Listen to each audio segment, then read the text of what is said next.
Kisah nyata satu keluarga masuk Islam setelah anaknya meminta ini. Kisah berikut ini merupakan sebuah kisah nyata. Semoga ada hikmah dan pelajaran penting yang bisa kita ambil hikmahnya. Sebuah perjalanan panjang sepasang suami istri yang telah Allah beri hidayah untuk menerima Islam dengan penuh keyakinan. Cerita ini bermula dari sosok Agnes yang merupakan wanita Katolik yang sangat taat dengan ajaran agamanya. Setiap hari ia selalu pergi ke gereja untuk berdoa bersama dengan keluarga besarnya. Agnes yang Katolik tersebut ternyata memiliki seorang kekasih bernama Martono yang beragama Islam. Namun saat Martono melamarnya, ia berkata lebih memilih Yesus Kristus dibandingkan dengan cinta manusia. Ketegasan yang ada pada diri Agnes mulai menggoyahkan iman Martono untuk tetap berpegang teguh pada ajaran Islam. Meski Martono beragama Islam, akan tetapi kewajiban layaknya seorang muslim seperti sholat sangat jarang ia kerjakan. Alhasil Martono pun masuk dalam agama Katolik demi mendapatkan gadis pujaannya. Mereka melangsungkan pernikahan di gereja Ignatius Magelang pada tanggal 17 Oktober 1982. Setelah menikah dan menyelesaikan kuliahnya di salah satu universitas ternama di Jogja, keduanya pun pindah dan menetap di Bandung. Tempat yang mereka pilih adalah kompleks perumahan yang di wilayah timur Bandung. Kebahagiaan kian dirasakan oleh kedua pasangan tersebut dengan hadirnya anak-anak mereka yang bernama Adi, Ica, dan Rio. Di tempat barunya tersebut, Agnes dan suaminya mulai aktif mengikuti berbagai peribadatan yang dilakukan di Gereja Suryalaya Buah Batu Bandung.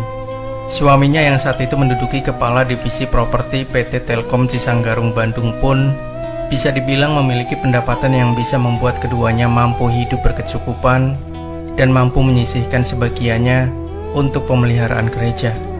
Mereka berdua berinisiatif untuk membangun sebuah gereja yang berlokasi dekat dengan perumahan dengan mengumpulkan dana dari para tetangga sekitarnya yang beragama serupa, dan akhirnya pun sebuah gereja telah berhasil mereka dirikan. Yang mengherankan adalah sikap Martono yang masih sayang dan menghormati kedua orang tuanya dengan memberangkatkan keduanya ke Tanah Suci. Memang kedua orang tua Martono merupakan seorang muslim, sehingga sudah menjadi sebuah kebahagiaan bisa memberangkatkan mereka berdua untuk menjalankan rukun Islam yang terakhir tersebut. Walaupun Martono telah berpindah keyakinan.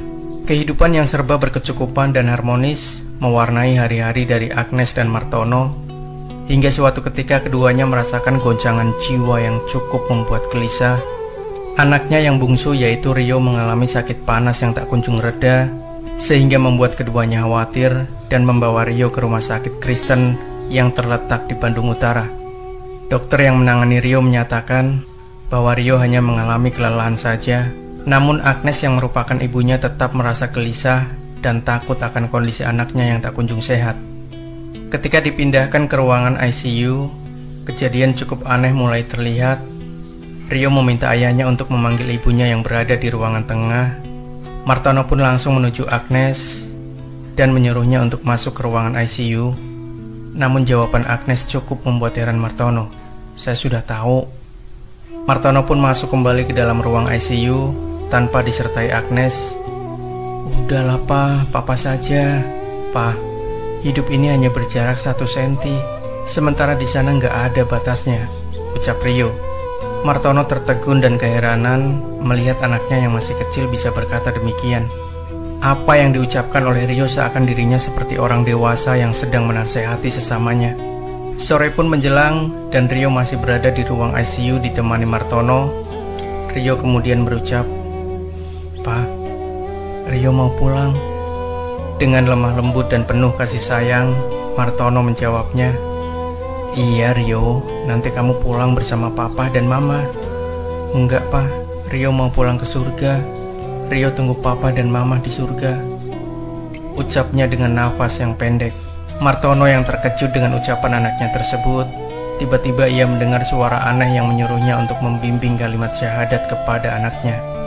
Meski kaget, Martono yang dulunya seorang muslim pun menuntun Rio dengan kalimat syahadat. Air mata Rio pun berlinang sembari melafalkan kalimat tersebut. Dalam ketakutan dan kegelisahan, Martono dikejutkan lagi dengan adanya bisikan yang memberitakan bahwa Rio akan meninggal dunia setelah dikumandangkannya adzan maghrib.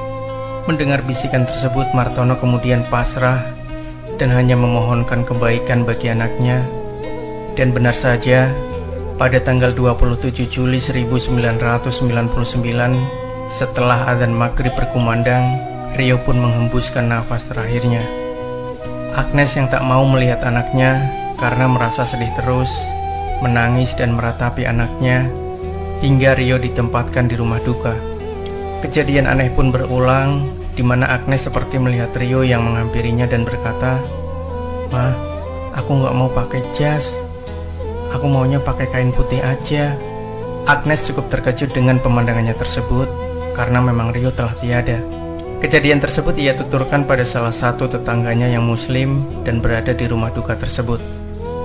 Pelayat tersebut menuturkan bahwa kejadian tersebut bertanda bahwa Rio ingin dimakamkan layaknya seorang muslim. Perdebatan panjang pun mewarnai hari itu. Mereka bersepakat untuk membalut tubuh Rio dengan baju, celana, dan sepatu yang berwarna putih. Setelah itu Rio disolatkan oleh mereka yang beragama Islam. Keluarga besar Agnes yang memang penganut teguh agama Katolik bersikeras agar Rio dimakamkan secara Katolik, dan jasad Rio pun dimakamkan di Kerkhof yang merupakan pemakaman khusus Katolik yang berada di Cimahi, Bandung. Agnes yang masih bingung dengan berbagai kejadian yang dialaminya hanya berdiam diri hingga suatu hari ia mendengar bisikan yang aneh tentang rumah dan mobil. Rumah adalah rumah Tuhan dan mobil adalah kendaraan untuk menujunya. Di saat itulah Agnes teringat akan ucapan Rio saat masih duduk di bangku TK. "Ma, Mbok Atik nanti akan Rio belikan rumah dan mobil. Mbok Atik merupakan orang yang merawat Rio sejak kecil di rumah, dan ia merupakan seorang muslimah yang taat beribadah meski harus bekerja di rumah majikan yang beragama Katolik." Agnes pun saat itu hanya bisa tersenyum sembari menjawab celoteh anaknya, "Kok Mama gak dikasih sih? Mama kan nanti punya sendiri," sahut Rio. Setelah teringat hal tersebut, Agnes kemudian meminta Martono untuk mengecek ongkos haji saat itu. Ternyata dana yang dibutuhkan untuk berangkat haji adalah Rp17.850.000. Sesaat setelah itu Agnes pun membuka uang duka yang tak pernah ia buka sebelumnya. Keheranan Agnes mulai memuncak karena nilai uang yang terkumpul ternyata sama persis dengan ongkos naik haji. Agnes kemudian menggantikan ucapan Rio dahulu sebagai cara untuk memberangkatkan Mbok Atik ke Tanah Suci. Hari berganti hari, Mbok Atik pun berangkat ke Mekah untuk menunaikan ibadah haji. Suatu hari ia menelpon sang majikan yaitu Agnes sembari menangis dan menceritakan bahwa ia bertemu Rio di Mekah. Rio yang sudah meninggal tersebut berpesan bahwa kepergiannya tak perlu dipikirkan. Ia merasa senang di alam yang baru. Jika ibunya merasa rindu, cukup berdoa saja. Pesan yang disampaikan lewat Mbok Atik tersebut bukannya membuat Agnes menjadi tenang, justru ia kini lebih stres dan mengharuskan untuk dirawat oleh seorang psikologi hingga 6 bulan. Satu hari pada saat Agnes tertidur lelap, ia dibangunkan oleh suara aneh pria misterius dalam mimpinya yang berkata, "Bukalah Al-Quran surat Yunus." Setelah heran dan penuh tanda tanya, Agnes pun kemudian mencari ke teman-temannya yang beragama Muslim untuk menanyakan tentang kandungan surat Yunus. Bahkan ia sempat diberi Al-Quran oleh sepupunya, namun tak ada jawaban yang ia dapat dari surat tersebut meski telah dibaca berulang-ulang. "Apa sih maunya Tuhan?" teriaknya hingga ia tersungkur ke lantai di dalam rumahnya. Dinginnya lantai membuat hati dan perasaan Agnes sedikit demi sedikit tenang dan sontak berucap astagfirullah. Agnes kemudian membuka surat Yunus ayat demi ayat dan ia menemukan jawabannya pada ayat yang ke-49. "Katakanlah, tiap-tiap umat mempunyai ajal. Jika ajal datang, maka mereka tidak dapat mengundurkannya dan tidak pula mendahulukannya." Dengan berbagai kejadian aneh yang dialaminya, Agnes mulai mempelajari Islam dan berbagai sumber buku. Dan satu hari Agnes yang merupakan penganut Katolik berkata, "Ya Allah, terimalah aku menjadi seorang Muslim. Aku tak ingin diislamkan oleh manusia lain." Agnes yang sudah mengucapkan kalimat syahadat langsung melaksanakan sholat meski harus secara sembunyi-sembunyi. Di tengah Agnes yang telah berpindah agama tersebut, suaminya masih tetap rajin menjalankan ibadah di gereja. Bahkan Martono selalu mengajak Agnes untuk ke gereja. namun Agnes menolaknya dengan berbagai alasan. Hingga suatu malam, Martono terjaga karena isak tangis yang didengarnya di suatu kamar. Di tengah rasa penasaran tersebut, ia terkejut karena melihat Agnes sedang melakukan sholat dengan menggunakan celana panjang, jaket, dan syal yang dijadikan kerudung. Martono bertanya keheranan, "Loh, kok mamah kini sholat?" "Maafkan saya, Pak. Telah mendahului Papa." Agnes pasrah dengan sikap suami nanti, apakah akan menyakitinya atau bahkan menceraikannya. Setelah Martono melihat istrinya memeluk agama Islam, ia pun mulai kebingungan menentukan arah akidahnya. Hingga suatu hari, tepatnya tanggal 17 Agustus tahun 2000, Agnes mengantar Adi untuk mengikuti lomba adzan yang diadakan oleh panitia Agustusan di lingkungannya. Cukup aneh memang, Adi yang masih beragama Katolik ingin mengikuti lomba adzan yang notabene merupakan aktivitas orang Muslim saat waktu sholat tiba. Sementara Martono yang diajak untuk ikut menghadiri justru menolak dengan alasan harus mengikuti upacara di kantornya. Dalam acara tersebut hadir pula psikologi Agnes, yakni Gangsa Raharjo.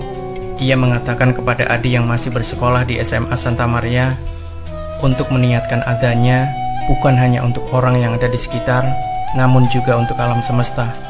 Alhasil, adzan yang dikumandangkan Adi sangat merdu dan membuat siapapun yang mendengarnya terbawa haru.